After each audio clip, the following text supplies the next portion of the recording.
Today here is an exciting day for the National Beverage Group. It's the launch of our Great Aussie soft drink, national brand that we've got throughout 36 distributors all over Australia, and every one of those distributors is a part owner of the Great Aussie soft drink. Yeah, the Great Aussie soft drink's been 4 years in the making, and it's only been the last 2 years when we got our distribution right that we thought it was time to get the flavours right and to get the branding right. The Great Aussie soft drink's a real retro feel. It's got iconic Australian creatures and characters on the back, and it's probably a bit like the old fantail. It tells a story about the brand.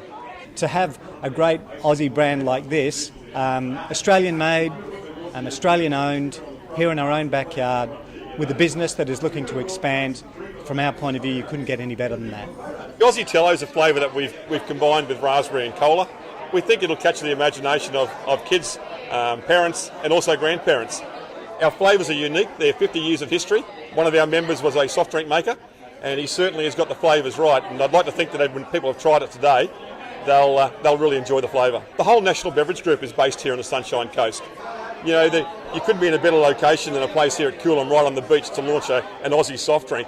I mean, the Sunshine Coast is our hub, and we'd like to think the next 2 to 3 years, with a bit of council approval, that we could be manufacturing the product here. We need to make sure that people understand that coming to the Sunshine Coast is going to be a good experience for a business person who's looking to set up and create jobs.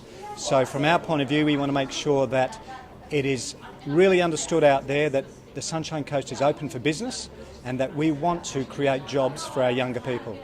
It's just an Australian icon product. We'd like to think in 20 years' time we've created a bit of history. We've got an alliance with Surf Lifesaving Australia. We're donating $25,000 here today to Surf Lifesaving Australia as our first part of our commitment, with a target of $250,000 in the next 3 years. If the product takes off, we'd like to think that we could be raising a substantial amount of money for Surf Lifesaving Australia. I'd like to think the Sunshine Coast will really embrace it. We're based here. We want to have our manufacturing plant here in years to come. This is where we want the hub of the brand to be. So in a lot of ways, we think it's going to be our fortress on the Sunshine Coast.